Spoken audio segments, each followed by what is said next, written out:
Des hommes qui défèquent sur elles sont obligées de manger leur vomi, de faire l'amour avec des animaux. Elles arrivaient dans une chambre après avoir rendez-vous avec un milliardaire et elles se trouvaient souvent face à 4 hommes, des gardes du corps, et étaient forcées à des choses. Et pour les forcer, parfois elles étaient droguées. Donc après, il y avait effectivement défécation sur elles,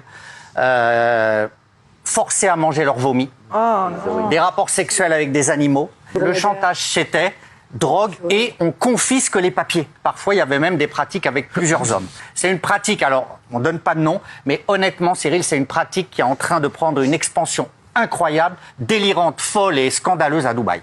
C'est vrai que nous, en tant que candidate de télé, on reçoit souvent des propositions qui sont avec des sommes assez astronomiques. Ça, c'est vrai, ça nous arrive souvent.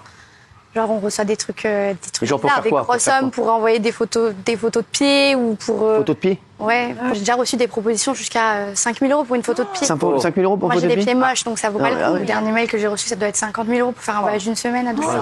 Certaines, ça c'est sorti très récemment, sont victimes de pratiques, on met scabreuses, des hommes qui défèquent sur elles sont obligées de manger leur vomi, de faire l'amour avec des animaux, voilà. Donc une vidéo est sortie et moi je vais vous révéler des propositions qui ont été faites pour faire l'amour à plusieurs. En plus de la prestation normale, on a proposé 20 000 ou 30 000 €. Pour défécation, on a proposé 60 000 € à l'une, 50 000 € à l'autre. Faire l'amour avec un chameau.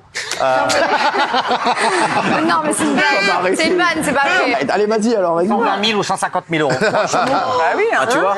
Non, c'est des jeunes femmes à qui on propose d'acheter la vie. C'est-à-dire de devenir les esclaves de quelqu'un. C'est des hommes qui dépensent entre 10 000, 20 000, 30 000 € par mois. Et ils disposent de jeunes femmes quand ils le veulent. Ils les mettent dans un appartement. Ils peuvent venir les voir quand ils le veulent et leur imposer des pratiques délirantes. Et pour crédibiliser le piège, entre guillemets, parfois on propose la voiture de luxe, le chauffeur, et aussi j'ai vu des témoignages où une journée ou deux de shopping illimité à Dubaï. Là, ça se chiffre en dizaines de milliers d'euros dans toutes les boutiques dont vous rêvez, c'est-à-dire les plus grandes à Dubaï.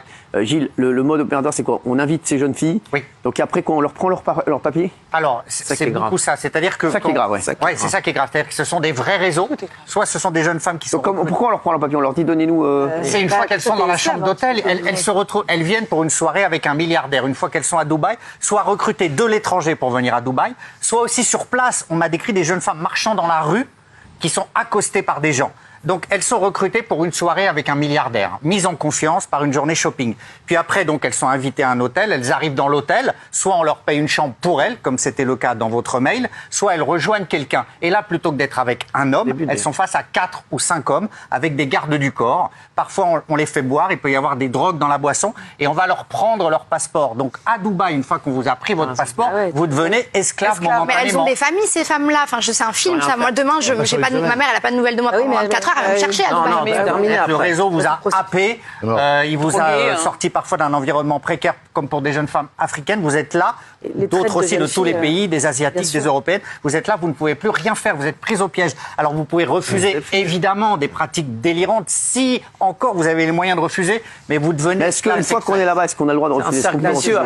Vous pouvez refuser, oui, vous pouvez refuser les pratiques scabreuses délirantes. Mais après, une fois que les 4 hommes sont là, j'ai vu des témoignages... Quand on dans une chambre avec 4 molosses... C'était quoi les témoignages? Des témoignages d'une violence absolue, c'est-à-dire pénétration par plein d'hommes, par des objets, violence. J'ai même lu un témoignage d'une jeune femme qui dit « J'ai été brutalisée, on m'a battue, et pour que je me taise, on m'a donné une mallette en plus. » Vous vous rendez compte? Battue, on lui donne une mallette de billets, la mallette était en dollars. On vous donne une... Je bien entendu, pas du tout, mais c'est une manière de dire, ces gens-là se sentent tellement en impunité, voilà, on t'a battu, prends cette mallette et tais-toi, ce qui est fou. Et puis là-bas, quel recours vous avez? Honnêtement, quel recours vous avez?